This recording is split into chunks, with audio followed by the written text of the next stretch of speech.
मैं आपके साथ अस्मिता दुबे। बात करेंगे बुलेटिन में आवारा कुत्तों के आतंक से जुड़ी हुई खबरों की।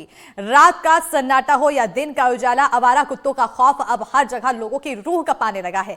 मध्य प्रदेश का शहर इंदौर, भोपाल, खरगोन हो या फिर रतलाम, हर जगह के लोग स्ट्रीट डॉग के हमले से डरे सहमे हुए हैं। जो घटनाएं सामने आई हैं उन्हें देखकर समझा जा सकता है कि कुत्तों का आतंक इंसानी जिंदगी पर भारी पड़ रहा है। अलग अलग जिलों में अलग अलग घटनाएं हुई है, लेकिन कहानी एक ही है। खरगोन में आवारा कुत्तों के हमले में एक बच्ची की जान जाते जाते बची, तो वहीं इंदौर में एक मासूम पर स्ट्रीट डॉग के हमले से पूरा परिवार डरा सहमा है। सवाल अब यह है कि इसका ठोस समाधान आखिर क्या है। खरगोन, देवास और इंदौर की 3 तस्वीरें सामने आई है और तीनों ही तस्वीर डरा रही है, डराने वाली है, क्योंकि आवारा कुत्तों का खौफ अब लोगों के बीच पनप रहा है। इन सब के बीच एक अहम सवाल यही है कि आखिर कोई सटीक समाधान निकल सके। ऐसा क्या समाधान हो सकता है? तो देवास में आवारा कुत्तों का आतंक लगातार जारी है। कुत्तों ने लड़की पर हमला किया, तो हमले में लड़की गंभीर रूप से घायल हो गई है। लड़की को अस्पताल में भर्ती कराया गया है। देवास शहर में इन दिनों आवारा कुत्तों का आतंक फैला हुआ है। आए दिन कुत्तों के हमले की खबरें सामने आ रही है। एक बार फिर कुत्तों ने लड़की को निशाना बनाया है। कुत्तों के हमले में लड़की गंभीर रूप से घायल हो गई, जिसके बाद उसे जिला अस्पताल में भर्ती कराया गया। बीते दिनों एक कुत्ते ने भैंस और एक बुजुर्ग महिला पर हमला किया था। कुत्तों के आतंक से इलाके के लोगों में दहशत बनी हुई है।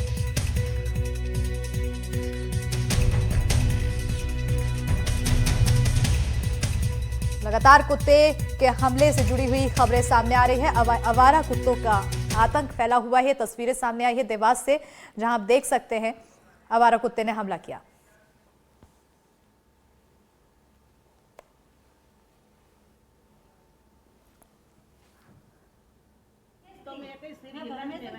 अच्छा, कहाँ पे मतलब घर के बाहर घटना हुई? कहाँ हुई? हाँ, घर का बाहर घटना हुई, तो गली में। घर के बाहर, गली में। कितनी बजे हुई घटना?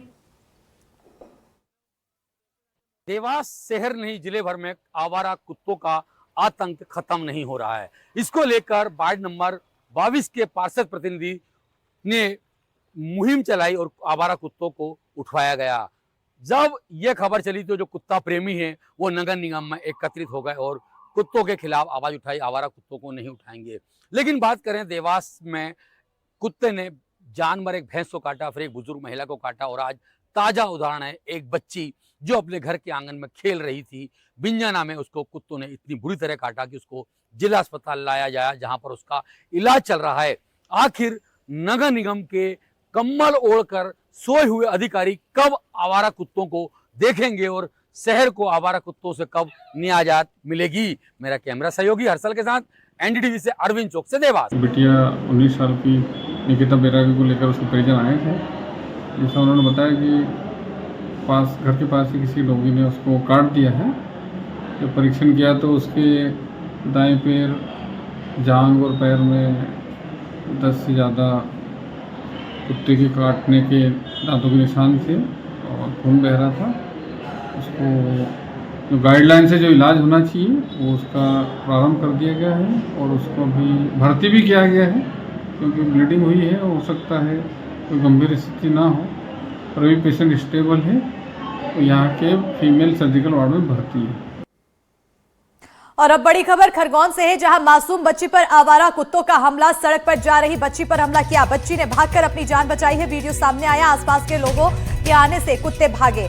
करही इलाके की घटना बताई जा रही है, लोगों में गुस्सा है। बड़ी खबर आपको खरगोन से बता रहे हैं, मासूम बच्ची पर आवारा कुत्तों का हमला लगातार जारी है। सड़क पर जा रही बच्ची पर हमला किया तो बच्ची ने भागकर अपनी जान जैसे तैसे बचाई है। आसपास के लोगों के आने के बाद कुत्ते भागे। करही इलाके की घटना है, लोगों में गुस्सा इस पूरी घटना के बाद से। मेरे घर के सामने, रेस्ट हाउस के सामने घटित हुई है। शाम 4:30 बजे के लगभग जो आवारा कुत्ते, उन कुत्तों ने उस बच्ची को पकड़ा, एकदम से उसके पीछे दौड़े और उसके पैर पर काटा। वो तो आसपास लोग थे, जिस कारण हमने कुत्तों को भगाया और उस लड़की को बचाया। पर यदि उस वक्त कोई बच्चे नहीं, ये कुछ लोग नहीं होते या कोई छोटी बच्ची होती, तो आज बड़ी घटना हमारे गांव करही में घट जाती। तो कृपया करके इस ओर ध्यान दिया जाए, कुत्तों को वैक्सीन लगवाई जाए, इन कुत्तों को जंगलों में भेजा जाए आने वाले समय में कोई भी बड़ी दुर्घटना घट सकती है। और अब बड़ी खबर इंदौर से है, जहां एक बच्चे पर कुत्तों ने हमला कर दिया। इसके बाद से परिवार के लोग दहशत में है। मामला 20 अगस्त का है। रात 9 बजे सब्जी का ठेला लगाने वाले शख्स का बेटा गली में खेल रहा था। उसी दौरान उस पर कुत्तों ने हमला कर दिया। गरीब परिवार रेबिज का इंजेक्शन लगाने पर अब तक 4000 रुपए खर्च कर चुका है। पैसों के लिए दोस्तों से उधार लिया। कुछ दिनों पहले इंदौर के एक क्षेत्र में 10 से 12 खूंखार कुत्तों ने लगातार 5 से 6 बच्चों को जख्मी किया था और उस समय दानिश ने इन सभी बच्चों को रेस्क्यू कर अस्पताल में प्राथमिक इलाज दिलवाई थी। एनडीटीवी से बातचीत में रेस्क्यू ने कहा है कि रेस्क्यूअर ने कहा है कि इन सभी आवारा कुत्तों को पकड़ना जाना बहुत जरूरी है। खूंखार कुत्तों को नजरबंद किया जाए जिससे आम जनता बिना डरे बाहर निकल सके।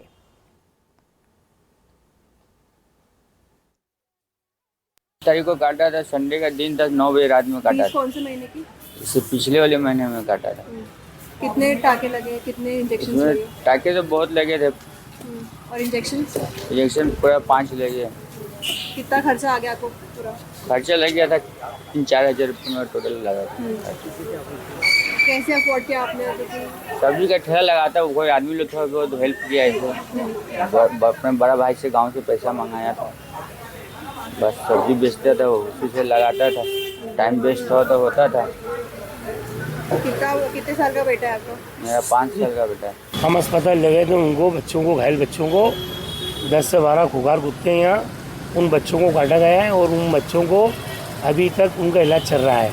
जैसे आवारा कुत्तों को पकड़ा जाए, क्योंकि सुप्रीम कोर्ट, हाई कोर्ट के भी निर्देश हुए हैं कि खुगार कुत्तों को नज़रबंद किया जाए, बाकी लोगों को जो कुत्तों को इंजेक्शन लगाया जाए, ताकि जो है आम जनता, आम पब्लिक, बच्चे, नागरिक इससे बच सकें।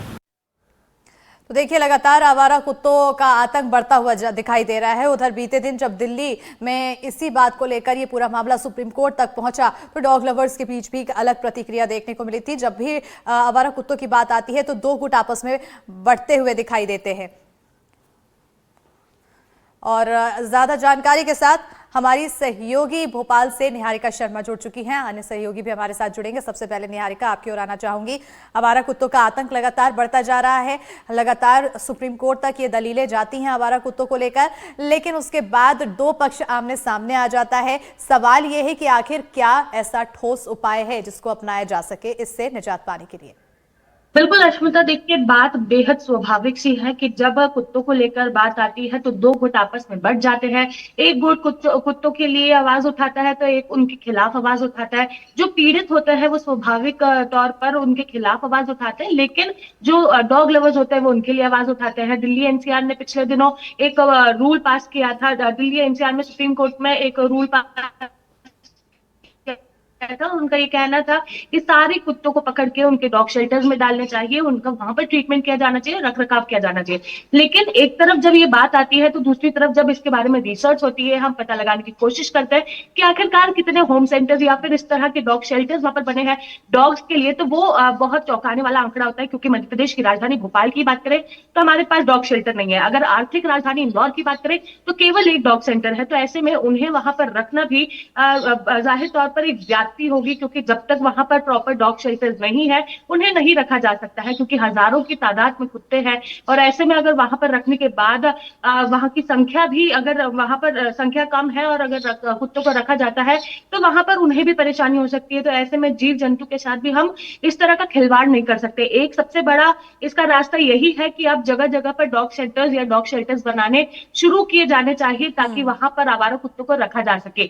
अगर हम देखें तो मध्य प्रदेश एबीसी ट्रीटमेंट जो डॉग्स को दिया जाता है उसमें काफी आगे है, इंदौर सबसे आगे है।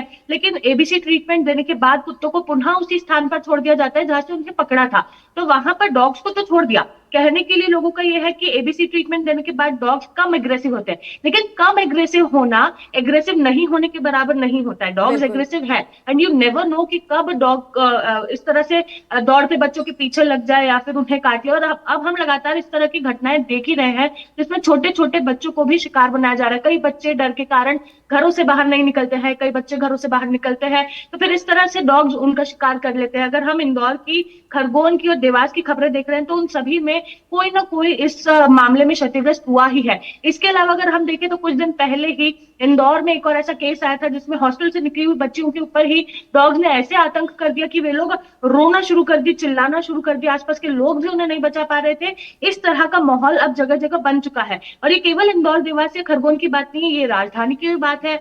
कई अन्य जिले हैं जिसमें डॉग्स ने आतंक बना रखा है और मध्य प्रदेश के बाहर भी यही हालत है। तो जैसे बिल्कुल। अश्मिता आप मुझसे पूछ रहे हैं कि क्या एक वो रास्ता हो सकता है जिसमें हम लोग इन सारी चीजों को रोक सकते हैं, तो नगर निगम को बेहद जरूरी है कि वे लोग जगह जगह जाकर आप सरकार की मदद से डॉग शेल्टर्स बनाए, डॉग्स को एबीसी ट्रीटमेंट देने के बाद उन बिल्कुल। शेल्टर्स में रखें और उनका प्रॉपर ट्रीटमेंट और रख रखाव वहां पर किया जाए। जी बिल्कुल, डॉग शेल्टर्स की बहुत ज्यादा जरूरत है क्योंकि जब आदेश तो दे दिया जाता है कि अब आवारा कुत्तों को शेल्टर्स में डाला जाएगा, शेल्टर होम में डाला जाएगा, लेकिन उस दौरान भी सवाल यही बनता है कि आखिर शेल्टर होम कितने हैं, क्या वहां पर सही व्यवस्थाएं हैं उन आवारा कुत्तों के लिए। आसिफ हमारे सहयोगी खरगोन से जुड़े हुए हैं, खरगोन की अगर हम तस्वीरें जाने कैसे हालात हैं, नगर निगम वहां पर कितना एक्टिव है, तमाम चीजें क्या कुछ। आसिफ, जो नगर पालिका है वो तो इस मामले में कहीं न कहीं आंख मूंदी बैठा है, क्योंकि प्रतिदिन इस तरीके की घटनाएं हो रही है और जिले में लगभग 3 नगर पालिकाएं हैं और